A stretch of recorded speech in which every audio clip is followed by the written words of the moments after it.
Okay, children. So now we'll be talking about the permanent tissues. Permanent tissues are made up of cells that do not generally divide. Okay. So make this word clear.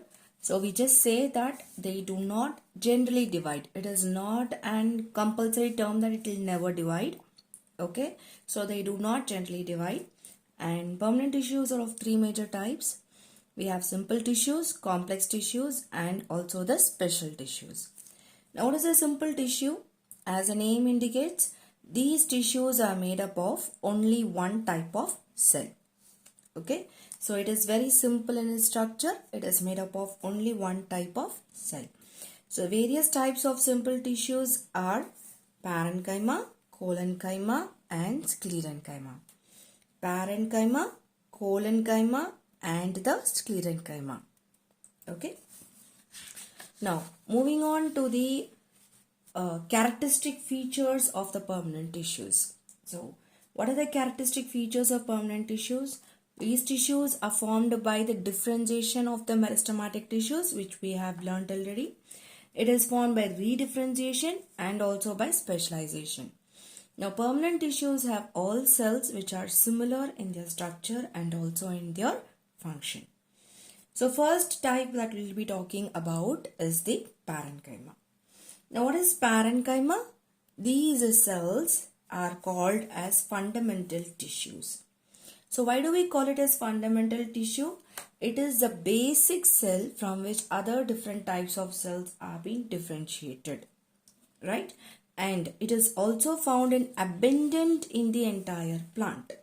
So, we call it to be the fundamental tissue. Now, the term parenchyma was given by Grew. So, he is a scientist who has given the term parenchyma. So, it forms a major component within the plant. As I have told you, the major component of a plant is actually made up of parenchyma cells. Now, the parenchyma cells are isodiametric mostly. So, what is an isodiametric structure? What is an isodiametric structure? So, which we have learned already. It can be of any different sides. Okay, so it can be of a 6 side, it can be of a 5, a 7 or 8 or anything like that. But it is found to be isodiametric mostly. And sometimes you can find the cells to be oval, round, polygonal, or it can be elongated also. So the cells have very thin cell wall and it is made up of cellulose. So they have a cell wall, no doubt every plant cell has a cell wall. It is very thin and it is made up of the cellulose. Now parenchyma cells performs various functions like the photosynthesis, storage and the secretion. So these are the various functions which is being performed by the parenchyma cells. What are parenchyma cells? They are a type of simple tissues. How many simple tissues are there? We have three major types of simple tissues: parenchyma, collenchyma, and the sclerenchyma. Clear? Now, talking about the parenchyma cells, they are present in all groups of plants including the Thallophyta. Why do we say importantly about Thallophyta? It is a primitive type of plants. Okay, so the first division in the plant kingdom we talk about is the Thallophytes. Okay, so the parenchyma cells are present even in the most primitive type of the plant cells.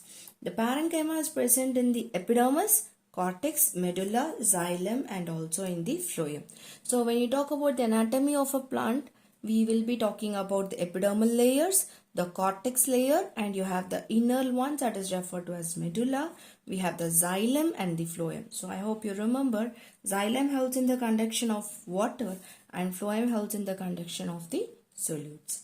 So the parenchyma cells contain intercellular spaces. A few cells will have no intercellular spaces like the storage parenchyma.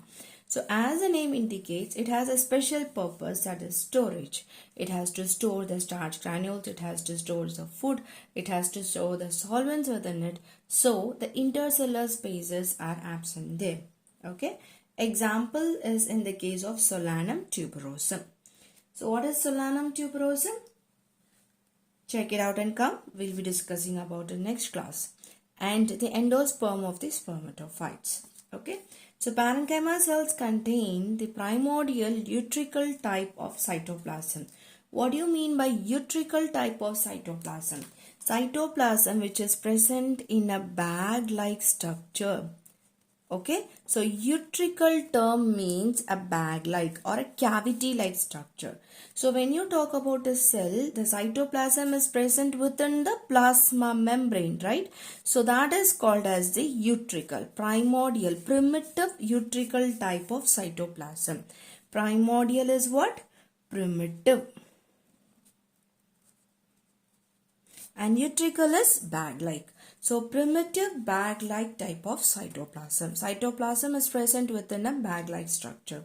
So in the angiosperms, when you talk about the highest division of the plant kingdom, that is the angiosperms. So in the angiosperms, we find the parenchyma as different types. What are they? We have chlorenchyma, parenchyma, and the transverse cells. Okay. So be very clear, children. Simple tissues are classified into three major types. That is your parenchyma, collenchyma, and the sclerenchyma. Whereas the parenchyma cells are differentiated into three major types. That is chlorenchyma, parenchyma, and the transverse cells.